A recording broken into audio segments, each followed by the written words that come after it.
ಎಲ್ಲರಿಗೂ ನಮಸ್ಕಾರ. ಆಲ್ಫೈನ್ ಅಕಾಡೆಮಿಗೆ ಸ್ವಾಗತ. ಈ ದಿನ ನಾವು ಮುಂಬರುವ ಪರೀಕ್ಷೆಗಳಿಗೆ ಅತಿ ಉಪಯುಕ್ತವಾಗಲಿರುವ ಪ್ರಚಲಿತ ವಿದ್ಯಮಾನಗಳ ಬಗ್ಗೆ ತಿಳಿದುಕೊಳ್ಳೋಣ. ಆದ್ದರಿಂದ ವಿಡಿಯೋವನ್ನು ಕೊನೆವರೆಗೂ ನೋಡಿ. ಮೊದಲನೇದಾಗಿ ವಾರಂಗಲ್ ಚಪಾಟ ಮೆಣಸಿನಕಾಯಿ, ವಾರಂಗಲ್ ಚಪಾಟ ಚಿಲ್ಲಿ, ಟೊಮೆಟೊ ಮೆಣಸಿನಕಾಯಿ ಎಂದು ಜನಪ್ರಿಯವಾಗಿ ಕರೆಯಲ್ಪಡುವ ವಾರಂಗಲ್ ಚಪಾಟ ಮೆಣಸಿನಕಾಯಿಯು ಮಾರ್ಚ್ 28, 2025ರಂದು ಭಾರತದ ಜಿಐ ರಿಜಿಸ್ಟ್ರಿಯಿಂದ ಭೌಗೋಳಿಕ ಸೂಚನೆ ಟ್ಯಾಗ್ ಅನ್ನು ಪಡೆದುಕೊಂಡಿದೆ. ಇದರಿಂದ ತೆಲಂಗಾಣ ರಾಜ್ಯದ ವಾರಂಗಲ್ ಜಿಲ್ಲೆಯ ರೈತರಿಗೆ ಆದಾಯ ಮತ್ತು ಮಾರುಕಟ್ಟೆ ವ್ಯಾಪ್ತಿಯನ್ನು ಹೆಚ್ಚಿಸುವ ನಿರೀಕ್ಷೆ ಇದೆ. ಇದು ತೆಲಂಗಾಣಕ್ಕೆ ದೊರೆತ 18ನೇ ಜಿಐ ಟ್ಯಾಗ್ ಆಗಿರುತ್ತದೆ. ವಾರಂಗಲ್ ಚಪಾಟ ಮೆಣಸಿನಕಾಯಿಯು ಕೆಂಪು ಬಣ್ಣ ಮತ್ತು ದುಂಡಗಿನ ಆಕಾರದೊಂದಿಗೆ ಟೊಮೆಟೊವನ್ನು ಹೋಲುತ್ತದೆ. ಇದರ ಖಾರ ಕಡಿಮೆ ಇದ್ದು ಉಪ್ಪಿನಕಾಯಿಗೆ ಮತ್ತು ನೈಸರ್ಗಿಕ ಆಹಾರ ಬಣ್ಣಕಾರಕವಾಗಿ ಬಳಸುತ್ತಾರೆ. ಫೆಬ್ರವರಿ ಮತ್ತು ಮಾರ್ಚ್ ನಡುವೆ ಇದನ್ನು ಕೊಯ್ಲು ಮಾಡಲಾಗುತ್ತದೆ. ಕೃತಕ ಬಣ್ಣಗಳ ಮೇಲಿನ ನಿಷೇಧದ ನಂತರ ಈ ಮೆಣಸಿನಕಾಯಿಯು ನೈಸರ್ಗಿಕ ವರ್ಣದ್ರವ್ಯವಾಗಿ ಜಾಗತಿಕ ಬೇಡಿಕೆ ಪೂರೈಸುವ ನಿರೀಕ್ಷೆಯಲ್ಲಿದೆ. ವಾರಂಗಲ್ ಚಪಾಟ ಮೆಣಸಿನಕಾಯಿಗೆ ಜಿಐ ಟ್ಯಾಗ್ ಸಿಕ್ಕಿದೆ. ಇದು ತೆಲಂಗಾಣ ರಾಜ್ಯಕ್ಕೆ ದೊರೆತ 18ನೇ ಜಿಐ ಟ್ಯಾಗ್ ಆಗಿದೆ. ಅಂದರೆ ಟೋಟಲ್ ತೆಲಂಗಾಣದೊಳಗ 18 ಜಿಐ ಉತ್ಪನ್ನಗಳಿವೆ. ನೆಕ್ಸ್ಟ್, ಸಾಗರದೊಳಗಿನ ಕೇಬಲ್ಗಳು. ಭಾರತದ ಪ್ರಮುಖ ದೂರಸಂಪರ್ಕ ಸೇವಾ ಪೂರೈಕೆದಾರರಲ್ಲಿ ಒಂದಾದ ಭಾರತಿ ಏರ್ಟೆಲ್ ಮೆಟಾ ಬೆಂಬಲದೊಂದಿಗೆ ಭಾರತದಲ್ಲಿ 2 ಆಫ್ರಿಕಾ ಪಲ್ಸ್ ಕೇಬಲ್ ಅನ್ನು ಹಾಕಿದ್ದು, ಇದು ಭಾರತವನ್ನು ಆಫ್ರಿಕಾ ಮತ್ತು ಯುರೋಪ್ಗೆ ಮಧ್ಯಪ್ರಾಚ್ಯದ ಮೂಲಕ ಸಂಪರ್ಕಿಸುತ್ತದೆ. ಇದು ಅಂತಾರಾಷ್ಟ್ರೀಯ ಬ್ಯಾಂಡ್ವಿಡ್ತ್ನ ಮಾದರಿಯಂತೆ 100 ಟೆರಾಬಿಟ್ಸ್ ಪರ್ ಸೆಕೆಂಡ್ ಹೊಂದಿದೆ. ಜಾಗತಿಕ ಇಂಟರ್ನೆಟ್ ನೆಟ್ವರ್ಕ್ಗಳಿಗೆ ಭಾರತದ ಸಂಪರ್ಕವನ್ನು ಹೆಚ್ಚಿಸಲು ಇದು ನಿರ್ಣಾಯಕವಾಗಿದೆ.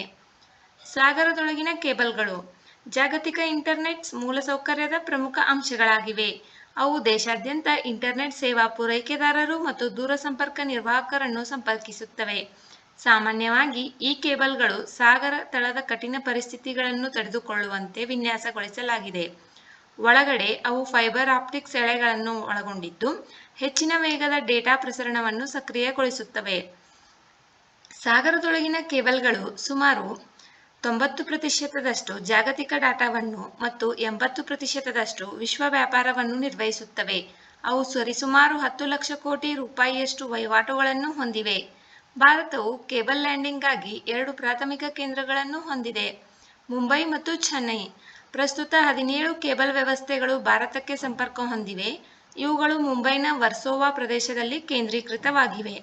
ಸಬ್ಸಿ ಕೇಬಲ್ ವ್ಯವಸ್ಥೆಗಳಲ್ಲಿ ಭಾರತದ ಪಾಲು ಕೇವಲ 3%.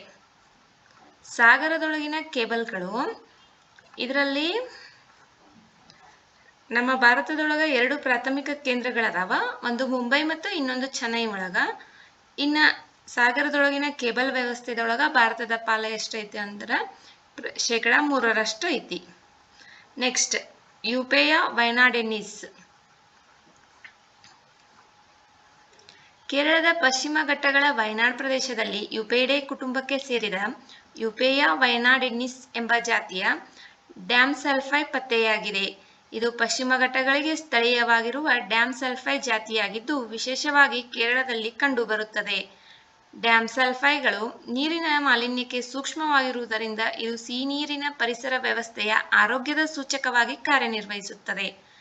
ಇದನ್ನು ಮೊದಲು 2013ರಲ್ಲಿ ಕೇರಳದ ವಯನಾಡ್ ಜಿಲ್ಲೆಯ ತಿರುನೆಲ್ಲಿಯ ಕಾಳಿಂದಿ ನದಿಯಲ್ಲಿ ಸಂಶೋಧಿಸಿದ್ದರಿಂದ ಇದಕ್ಕೆ ವಯನಾಡೆನ್ನಿಸ್ ಎಂದು ಹೆಸರು ಬಂದಿದೆ. ಇದು ಕಲ್ಲಿನ ಹಾಸಿಗೆಗಳು ಮತ್ತು ಜಲಸಸ್ಯಗಳೊಂದಿಗೆ ವೇಗವಾಗಿ ಹರಿಯುವ ಹೊಳೆಗಳಿಗೆ ಆದ್ಯತೆ ನೀಡುತ್ತದೆ. ಇದು ಹೊಳೆ ದಡಗಳ ಉದ್ದಕ್ಕೂ ನಿತ್ಯ ಹರಿದ್ವರ್ಣ ಮತ್ತು ಅರೆ ನಿತ್ಯ ಹರಿದ್ವರ್ಣ ಕಾಡು ಪ್ರದೇಶಗಳಲ್ಲಿ ಬೆಳೆಯುತ್ತದೆ. ಮಾರ್ಚ್ ಮತ್ತು ಏಪ್ರಿಲ್ ತಿಂಗಳ ಒಣ ಋತುಗಳನ್ನು ಹೊರತುಪಡಿಸಿ ವರ್ಷಪೂರ್ತಿ ಸಕ್ರಿಯವಾಗಿರುತ್ತದೆ. ಯುಪೇಯ ವಯನಾಡೆನ್ನಿಸ್ ಪಶ್ಚಿಮ ಘಟ್ಟದೊಳಗ, ಅದು ಕೇರಳದೊಳಗ ಕಂಡು ಬಂದೈತಿ. ಇಂಪಾರ್ಟೆಂಟ್ ಅಂದ್ರೆ ಕಾಳಿಂದಿ ನದಿ ಅಂತಲ್ಲಿ ಸಂಶೋಧನೆ ಒಳಗ ಸಿಕ್ಕಿದೆ. Next, fluoride. ಇತ್ತೀಚೆಗೆ ಉತ್ತರ ಪ್ರದೇಶ ಜಲ ನಿಗಮವು 120 ಹಳ್ಳಿಗಳಲ್ಲಿ ಅತಿಯಾದ ಫ್ಲೋರೈಡ್ ಇರುವಿಕೆಯನ್ನು ದೃಢಪಡಿಸಿದೆ ಹಾಗೂ ಇದು ಸುಮಾರು 2 ಲಕ್ಷ ಜನರ ಮೇಲೆ ಪರಿಣಾಮವನ್ನು ಬೀರಿದೆ. ಕೆಲವು ಹಳ್ಳಿಗಳಲ್ಲಿ ಸುರಕ್ಷಿತ ಮಿತಿಯಾದ 1ರಿಂದ 1.5 ಮಿಲಿಗ್ರಾಂ ಅನ್ನು ಮೀರಿ 2 ಮಿಲಿಗ್ರಾಂ ಅಥವಾ ಅದಕ್ಕಿಂತ ಹೆಚ್ಚಿನ ಫ್ಲೋರೈಡ್ ಮಟ್ಟಗಳು ದಾಖಲಾಗಿವೆ. ಫ್ಲೋರೈಡ್ ನೀರು, ಮಣ್ಣು ಮತ್ತು ಆಹಾರದಲ್ಲಿ ಕಂಡುಬರುವ ನೈಸರ್ಗಿಕ ಖನಿಜವಾಗಿದ್ದು ದಂತಕ್ಷಯವನ್ನು ಅಂದರೆ ಹಲ್ಲು ಹುಳುಕಂತ ಏನು ಹೇಳ್ತೀವಲ್ಲ ಅದನ್ನು ತಡೆಗಟ್ಟಲು ಉಪಯುಕ್ತವಾಗಿದೆ. ಸಣ್ಣ ಪ್ರಮಾಣದಲ್ಲಿ ಇದು ಹಲ್ಲುಗಳನ್ನು ಬಲಪಡಿಸುತ್ತದೆ. ಅತಿಯಾದ ಫ್ಲೋರೈಡ್ ಸೇವನೆಯು ಅಸ್ಥಿಪಂಜರದ ಫ್ಲೋರೋಸಿಸ್ಗೆ ಕಾರಣವಾಗುತ್ತದೆ, ಹಲ್ಲು ಕೊಳುವಿಕೆಯನ್ನು ವೇಗಗೊಳಿಸುತ್ತದೆ ಮತ್ತು ಮಕ್ಕಳಿಗೆ ಗಂಭೀರ ಆರೋಗ್ಯದ ಅಪಾಯಗಳನ್ನು ಉಂಟುಮಾಡುತ್ತದೆ. ಭಾರತದಲ್ಲಿ ರಾಜಸ್ಥಾನ್ ರಾಜ್ಯವು ಅತಿ ಹೆಚ್ಚು ಫ್ಲೋರೈಡ್ ಮಾಲಿನ್ಯವನ್ನು ಹೊಂದಿದೆ. ಫ್ಲೋರೈಡ್ ಇದು ಒಂದು ನೈಸರ್ಗಿಕ ಖನಿಜ ಆಗೈತಿ, ದಂತಕ್ಷಯವನ್ನ ಹೋಗಲಾಡಿಸಕ ಯೂಸ್ ಆಗೈತಿ. ಆದ್ರೆ ಇದು ಜಾಸ್ತಿ ಆತಂದ್ರೆ ನಮಗೆ ಫ್ಲೋರೋಸಿಸ್ ಅನ್ನುವಂಥ ಕಾಯಿಲೆ ಬರ್ತೈತಿ. ಭಾರತದೊಳಗ ರಾಜಸ್ಥಾನ ಅತಿ ಹೆಚ್ಚು ಫ್ಲೋರೈಡ್ ಮಾಲಿನ್ಯವನ್ನ ಹೊಂದಿರುವ ರಾಜ್ಯವಾಗಿದೆ. ನೆಕ್ಸ್ಟ್ ಬಿಂಟೂರಾಂಗ್.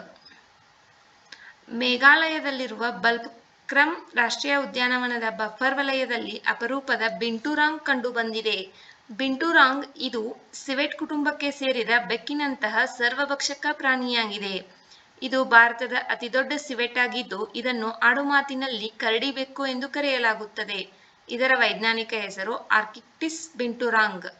ಇದು ಆಗ್ನೇಯ ಏಷ್ಯಾದ ದಟ್ಟ ಕಾಡುಗಳಲ್ಲಿ ಕಂಡುಬರುತ್ತದೆ. ಇದರ ವ್ಯಾಪ್ತಿಯು ನೇಪಾಳ, ಭಾರತ ಮತ್ತು ಭೂತಾನ್ನಿಂದ ದಕ್ಷಿಣಕ್ಕೆ ಇಂಡೋನೇಷ್ಯಾದ ಸುಮಾತ್ರ ಮತ್ತು ಜಾವಾ ದ್ವೀಪಗಳವರೆಗೆ ಮತ್ತು ಪೂರ್ಣಕ್ಕೆ ಬೋರ್ನಿಯಾದವರೆಗೆ ವ್ಯಾಪಿಸಿದೆ.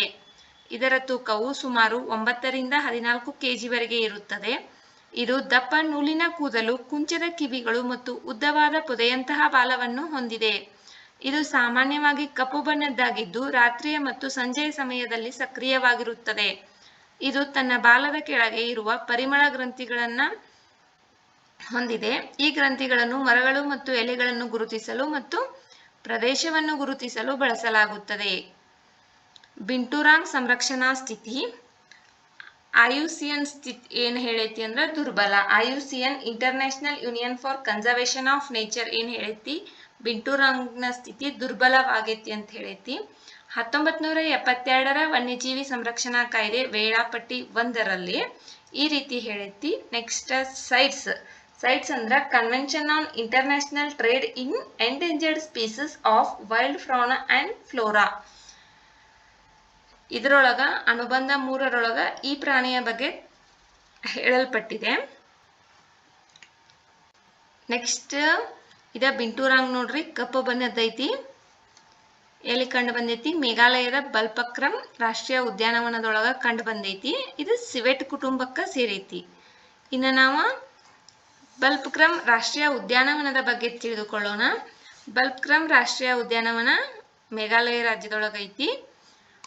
ಇದು ಈಶಾನ್ಯ ರಾಜ್ಯವಾದ ಮೇಘಾಲಯದ ಪಶ್ಚಿಮ ಗಾರೋ ಬೆಟ್ಟಗಳ ಜಿಲ್ಲೆಯಲ್ಲಿದೆ. ಶಿಲ್ಲಾಂಗ್ ರಾಜಧಾನಿಯಿಂದ ಸುಮಾರು 134 ಕಿಲೋಮೀಟರ್ ದೂರದಲ್ಲಿದೆ. ಇಲ್ಲಿ ಗಾರೋ ಬೆಟ್ಟಗಳದಾವ. ಇಲ್ಲಿ ಬಲ್ಫಕ್ರಮ್ ರಾಷ್ಟ್ರೀಯ ಉದ್ಯಾನವನ ಐತಿ. ನೆಕ್ಸ್ಟ್ ಇಲ್ಲೇ ಪಕ್ಕಕ್ಕ ನೋಕ್ರೆಕ್ ನ್ಯಾಷನಲ್ ಪಾರ್ಕ್ ಐತಿ. ಈ ನೋಕ್ರೆಕ್ ನ್ಯಾಷನಲ್ ಪಾರ್ಕ್ ಅನ್ನ ನಾವು ಹಿಂದಿನ ವಿಡಿಯೋದೊಳಗ ಹೇಳಿದೀನಿ. ಇದ್ರೊಳಗ ಚನ್ನನಾಚೆ ಅಂತಕ್ಕಂಥ ಮೀನು ಡಿಸ್ಕಷನ್ ಬಂದಾಗ ಈ ನೋಕ್ರೆಕ್ ಪಾರ್ಕ್ ಬಗ್ಗೆ ತಿಳಿಸಿಕೊಟ್ಟೈತಿ. ಹೆಚ್ಚಿನ ಮಾಹಿತಿಗಾಗಿ ನಮ್ಮ ಹಳೆ ವಿಡಿಯೋವನ್ನ ವೀಕ್ಷಿಸಿ. ಅದರ ಲಿಂಕನ್ನು ಡಿಸ್ಕ್ರಿಪ್ಷನ್ ಬಾಕ್ಸ್ ಒಳಗೆ ಕೊಟ್ಟಿರ್ತೀವಿ, ನೋಡ್ರಿ. ನೆಕ್ಸ್ಟ್ ಪ್ರಸ್ಥಭೂಮಿಯಾದ್ಯಂತ ಬಲವಾದ ಗಾಳಿ ಬೀಸುವುದರಿಂದ ಇದನ್ನ ಶಾಶ್ವತ ಗಾಳಿಯ ನಾಡು ಎಂದು ಕರೆಯಲಾಗುತ್ತದೆ. ಬಾಂಗ್ಲಾದೇಶದ ಅಂತಾರಾಷ್ಟ್ರೀಯ ಗಡಿಗೂ ಈ ಬಲ್ಫಕ್ರಮ್ ರಾಷ್ಟ್ರೀಯ ಉದ್ಯಾನವನ ಹತ್ತಿರದೊಳಗೈತಿ. ಇದನ್ನ 1987ರಿಂದ ರಾಷ್ಟ್ರೀಯ ಉದ್ಯಾನವನವೆಂದು ಘೋಷಿಸಲಾಗಿದೆ.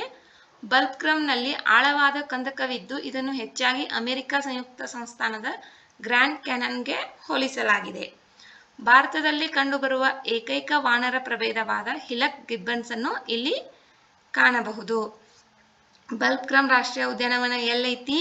ಮೇಘಾಲಯ ರಾಜ್ಯದೊಳಗೈತಿ. ಶಾಶ್ವತ ಗಾಳಿಯ ನಾಡು ಅಂತ ಕರೀತಾರ. ಮತ್ತು ಅಮೆರಿಕ ಸಂಯುಕ್ತ ಸಂಸ್ಥಾನದೊಳಗಿರ್ತಕ್ಕಂಥ ಗ್ರ್ಯಾಂಡ್ ಕ್ಯಾನನ್ಗೆ ಹೋಲಿಕೆಯಾಗಿರ್ತಕ್ಕಂಥ ಭಾರತದ ಒಂದು ರಾಷ್ಟ್ರೀಯ ಉದ್ಯಾನವನ ಯಾವುದಂತಂದ್ರ ಬಲ್ಫಕ್ರಮ್ ರಾಷ್ಟ್ರೀಯ ಉದ್ಯಾನವನ.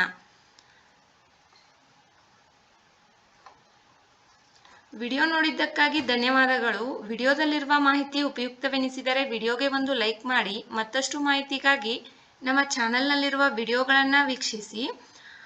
ಉಚಿತವಾಗಿ ನಮ್ಮ ಚಾನಲನ್ನು ಸಬ್ಸ್ಕ್ರೈಬ್ ಮಾಡಿಕೊಳ್ಳಿ ಮತ್ತು ನಿಮ್ಮ ಸ್ನೇಹಿತರೊಂದಿಗೆ ಹಂಚಿಕೊಳ್ಳಿ. Thank you.